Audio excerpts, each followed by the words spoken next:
தட்பவெப்ப நிலைக்கும் இந்த மனநிலைக்கும் சம்பந்தம் என்பது உண்டா? அது சம்பந்தப்பட்ட ஆராய்ச்சியை தான் நான் செய்து கொண்டிருக்கிறேன். இந்த தட்பவெப்ப நிலையால் மனநிலை மாறும் என்கின்று சொல்கிறார்களே, இதற்கும் கிரகநிலைக்கும் சம்பந்தம் உண்டா அப்படிங்கிற மாதிரியும் அந்த நேயரானவர் கேள்வி கேட்டிருக்கிறார்.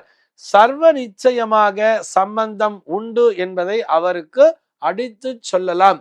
இதற்கு ரொம்ப ஈஸியா நம்ம ரிசர்ச் அளவுக்கு போகலாம் கூட, ரொம்ப ஈஸியா ஒரு விஷயத்தை புரிஞ்சுக்கணும்னு சொன்னா, ரொம்ப அழகான ஒரு எக்ஸாம்பிள் பார்த்தோம்னா, இந்த ஊட்டி கொடைக்கானல்லாம் அடிக்கடி டூர் போவா தெரியுமா? எதுக்காக? ரிலாக்ஸ் பண்ணிக்கிறதுக்காக அப்படிங்கிறதுக்காக தானே சொல்றா. ஏன்னா அந்த இடத்திலே இருக்கக்கூடிய அந்த தட்ப வெப்ப நிலை என்பது, அந்த இயற்கை சூழல் என்பது, அந்த குளிர்ச்சியான சூழல் என்பது மனதினை செம்மைப்படுத்துகிறதுன்னு சொல்றா. ஒரு மனச்சிதறலிலிருந்து மீள வேண்டும் அப்படின்னு சொன்னா, அது போன்ற மலைவாசஸ்தலங்களுக்கு செல்லுங்கள் அப்படின்னு சொல்லி மனநிலை மருத்துவர்களே, அந்த மனநல மருத்துவர்கள் கூட ஆலோசனை சொல்லுவா தெரியுமா? கொஞ்ச நாளைக்கு ஒரு மாசம் போய் ஒரு ஊட்டி, ஒரு கொடைக்கானல், ஒரு சிம்லாங்கிற மாதிரி ஏதாவது ஒரு மலைவாசஸ்தலத்துல போய் இருந்துட்டு வாங்கோ, அப்பதான் உங்களுடைய ஸ்ட்ரெஸ் குறையும் சொல்லுவா தெரியுமா? எதற்காக? அங்கே நிலவக்கூடிய அந்த குளிர்ச்சியான சூழல் என்பதால் தான் அப்படி சொல்கிறார்கள். அதனை விடுத்து நீ போய் ஒரு பாலைவனத்துல போய் இருந்துட்டு வா, எங்க வெயில் அதிகமா இருக்குமோ அங்க போய் இருன்னு சொல்லவே இல்லையே. ஏன் அப்படின்னு சொன்னா, இந்த சந்திரனைத்தான் மனோகாரகன் என்றே சொல்வார்கள்.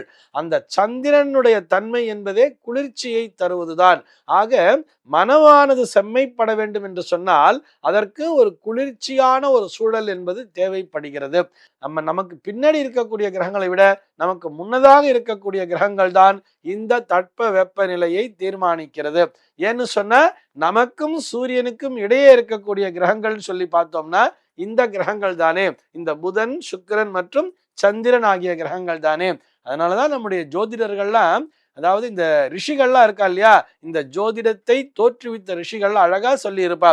பேஸ் சூரியன்கிறதுனால சூரியனைத்தான் ஆன்மகாரகன் என்றும், சந்திரனை மனோகாரகன் என்றும். ஏன்னா இந்த பூமிக்கு ரொம்ப கிட்ட இருக்கக்கூடிய கிரகம் சந்திரன் என்பதுதான். இது இயற்கை துணைக்கோள்னு சொல்றார். நம்முடைய நேச்சுரல் சேட்டலைட்டை தான் நம்ம மூன் அப்படிங்கிறத பார்க்கிறோம். இந்த சந்திரனுடைய அந்த சுழற்சிக்கு ஏற்றாற்போல் தான் நம்முடைய மனநிலையிலே மாற்றம் என்பதே உண்டாகிறது.